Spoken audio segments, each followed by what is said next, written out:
Meantime, Lowell, to your discussion there about aspect ratio, in the Vici study, it was reasonably easy to correlate it because it was a 1-year venogram and IVUS. In routine practice, if we want to use something like aspect ratio as a predictor of success, how would we go about doing that in the absence of imaging?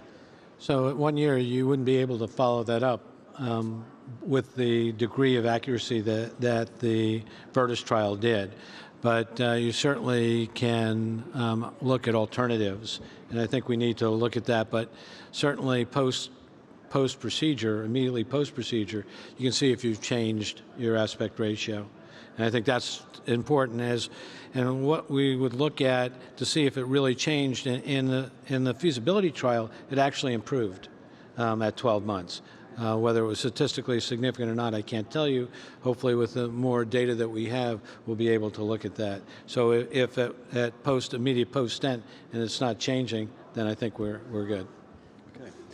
And so to the point of aspect ratio, if we're going to get the stents open, we've often talked about predilation and ballooning, and it's a reasonably different concept for different people. And I know we've all got slightly different approaches to it. If we're going to, at the moment, the technique seems to be balloon to the same size as the stent you place. Do you think, therefore, there might be an argument for ballooning bigger or leaving the balloon smaller? Or, Mahmoud, you got some thoughts on that?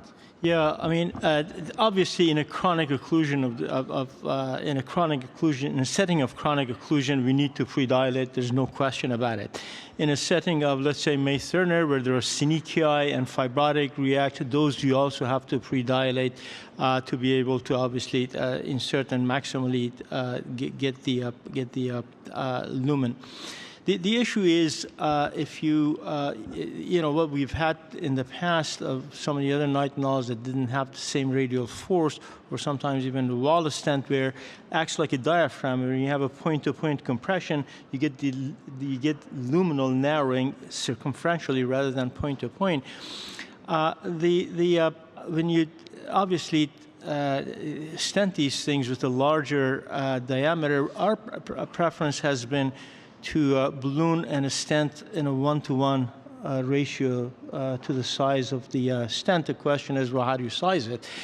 I personally don't like to oversize too much, but I think predilation sometimes to slightly larger diameter, because we all know chronic occlusions of the veins act like a rubber band.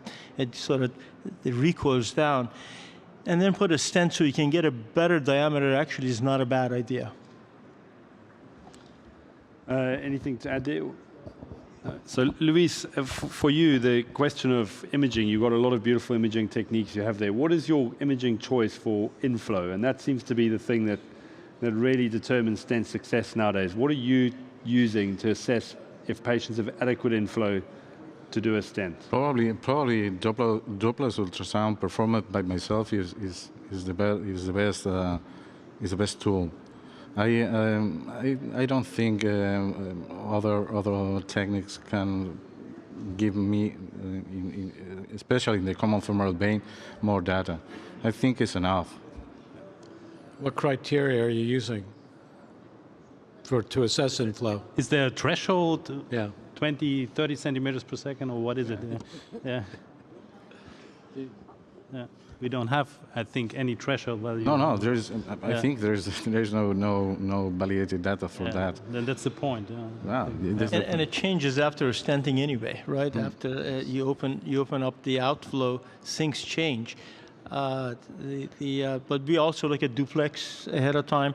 The problem with at least MR venography is if you have good radiologists who are dedicated, understand it, you can get useful information.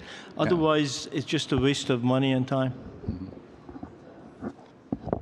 What, MR as a technique? Yeah, as a tool. Sure, I think that there is a point with us about these young patients in reducing radiation dose in the long run if we're going to move away from CT, but CT gives really amazing pictures compared to MR to some extent. So how do you think we're going to solve the problem of inflow assessment then? What is, because we don't have a gold standard, do we? We don't have an ABPI like we have in arterial disease. And more it seems to be that if there's good inflow, If you've got a normal common femoral vein, it doesn't matter if you stent from the groin to the IVC, to the right atrium, you get good results. If you've got bad inflow, you get bad results. And we need to quantify that. And do you have any thoughts on what we can do to do that with your imaging experience, apart from duplex? Not really, no. Lowell, any ideas? No idea. I've been contemplating this for a long time, and I don't have any that's answers. why I've come to you. So I think that's the challenge for us, isn't it? Is we've got to quantify inflow to select patients better. And we get surprised all the time by a patient who's got horrible vessels apart from one profunda, and they keep a stent open for years. And then others who look okay, but they go down. So for the young investigators out there, we don't have equivalent of Timiflow on the venous side. We don't have equivalent of task classification on the venous side. We don't have the correlation between stent performance and outcome on the venous side. There's a lot of stuff, interesting stuff to be done.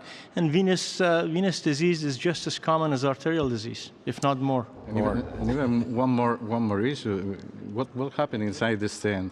Is really a thrombus? Is in hyperplasia? What happened really? We don't know.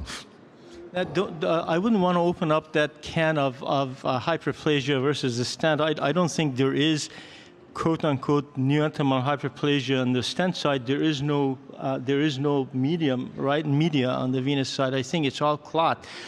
And then it scars down and then becomes collagen and so on and so forth. Unless you oversize your stent grossly on the nitinol side, as we talked about, and the stent grows into the adjacent tissue, what is then? And that's an interesting. So, that's an interesting discussion about moving from wall stent to nitinol stents, which is the stent sizing issue. Because the original concept with wall stent was to oversize a lot and then have that room to post-dilate. And I think that sizing is stuck a little bit with the nitinol stents. And to your point, there might be issues. So where do you think the change in sizing, are we going to come down by 4 or 5 millimeters in the move to nitinol stents from what you would do for a wall stent, or how have you changed your practice? Yeah, I don't think we should be oversizing stents to the degree that people are used to.